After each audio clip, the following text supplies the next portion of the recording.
मवाना में सपा मुखिया अखिलेश यादव कुंवर देवेंद्र सिंह के आवास पर पहुंचे, जहां उन्होंने प्रेस वार्ता में भाजपा सरकार पर जमकर निशाना साधा। उन्होंने कहा कि भाजपा के घोड़े की ढाई चाल से बचो। मेरठ के मवाना पहुंचे अखिलेश यादव ने कहा, भारतीय जनता पार्टी की सरकार हमारे संविधान को बदल देगी और हमारे लोकतंत्र को खत्म करने की साजिश कर रही है। अखिलेश ने कहा कि आज बेरोजगारी चरम सीमा पर है, सपना दिखाया है कि हम सबसे आगे हैं। देश के 80 करोड़ लोगों को फ्री का राशन देकर भारत विश्व गुरु नहीं बन सकता। आज नौजवान आत्महत्या कर रहे हैं, परीक्षाओं के पेपर लीक हो रहे हैं। अखिलेश यादव ने कहा कि आज भाजपा के घोड़े की ढाई चाल से बचो, ये भाजपा किसी की नहीं है। आज राजनीति है युवाओं को रोजगार देने की, किसानों को सम्मान देने की। प्रधानमंत्री कह रहे थे कि देश का सबसे बड़ा भंडारण कर रहे हैं, ये भंडारण सरकारी नहीं प्राइवेट वालों का है, जो किसानों को सही दाम नहीं देने वाला। कानूनी अधिकार नहीं दे रहे हो तो कहीं ना कहीं बात किसानों को समझ में नहीं आ रही है। किसान इसीलिए भारतीय जनता पार्टी को हमेशा हमेशा के लिए निपटाएगा। जयंत चौधरी के जाने से टीवी 9 से, और जैसे कि आपने किसानों की भी बात की, जयंत चौधरी जी ने आपका साथ छोड़ के दूसरी पार्टी कर ली है और वो कह रहे हैं कि एमएसपी पे कानून आएगा और कुछ न कुछ अच्छा किसानों के लिए किया जाएगा। पश्चिमी उत्तर प्रदेश किसान बेल्ट कही जाती है, किसानों के मेन मुद्दे यहीं से उठते हैं और यहीं से आगे परवान चढ़ते हुए देखे हैं। कोई छोटा दल एमएसपी नहीं ला सकता। एमएसपी का अगर कोई अधिकार दिला सकता है तो सरकार दिला सकती है। हाँ, बीजेपी के लोग अगर ये कहें, और फिर बीजेपी भरोसा कैसे आप करेंगे? 1000 किसान की आत्महत्या जान गई है, शहीद हुए 1000 किसान। और फिर अगर हम एनसीआरबी का आंकड़ा देखें तो 1 लाख किसानों ने 10 साल में आत्महत्या की है।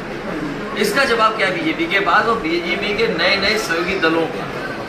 हम तो ये कहेंगे कि बीजेपी की घोड़े की ढाई चाल में पूरा दल फंस गया। अखिलेश जी, जयंत चौधरी के जाने से समाजवादी पार्टी को कितना बड़ा नुकसान और बीजेपी को कितना फायदा? क्या फायदा क्या नुकसान? किसान जानता है कि वोट कहाँ करना है और नौजवान जानता है। आप सोचिए, फायदा नुकसान। 60 लाख बच्चों की परीक्षा छूटी। मैं इसी मुजफ्फरनगर में आया तो मेरठ के पास के बच्चे मुझे मिले थे। उनके हाथ में तख्ती थी कि परीक्षा कैंसिल हो, paper leak cancel. Paper leak जो हुआ उसकी परीक्षा दोबारा हो। इस तरीके से जो पेपर लीक हुए हैं, 60 लाख बच्चे प्रभावित हुए। अगर हम 60 लाख के केवल ये मान लें, उनके परिवार के माँ बाप इस सरकार के खिलाफ मतदान करेंगे।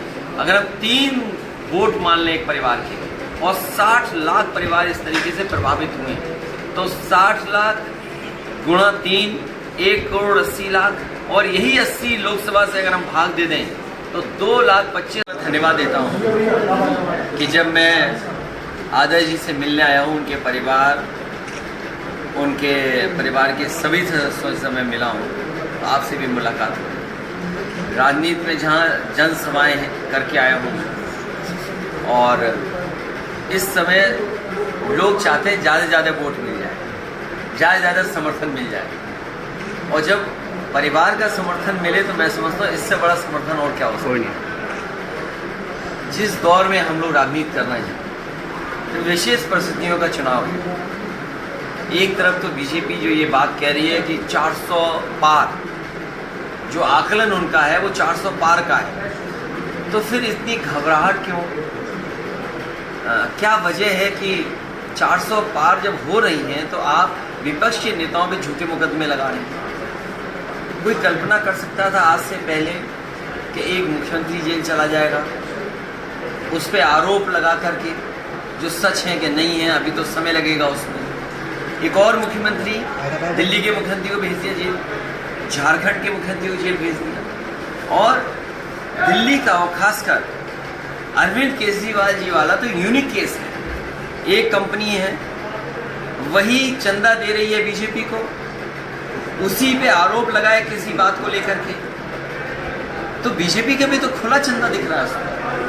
और फिर अगर हम उस कंपनी के बारे में जाने, मुझे कोई ये जानकारी दे रहा था कि जिस कंपनी ने चंदा इलेक्टोरल बोर्ड से बीजेपी को दिया है, उसके प्रोडक्ट की इतनी बाजार में भरमार हो गई कि वो मुनाफा ज़्यादा कमा रही है। जो चीज़ कम पैसे की थी वो ज़्यादा में बेच रही है। तो अगर हम देखें पूरे इलेक्ट्रल बॉन्ड का, तो जिन जिन कंपनियों से लिया गया है उन कंपनियों ने मुनाफा कमाने के लिए महंगाई थोप दी हमारे ऊपर। तो महंगाई किसी बाजार की वजह से नहीं है, ये महंगाई है क्योंकि बीजेपी के गलत नीति की वजह से और वसूलने की वजह से महंगाई है। और फिर बेरोजगारी देखो कहाँ है, आंकड़े अगर हम वो सच माने जो आए हैं, 80% से ज़्यादा नौजवान नौकरी और रोजगार की तलाश में है। अगर इस तरीके से नौजवान के मन में हताशा आएगी और बेरोजगारी के प्रति अगर ऐसा दिखाई देगा, तो हो सकता है कल को कहीं ऐसा ना हो कि श्रीलंका जैसा माहौल बन जाए। तो इसलिए विशेष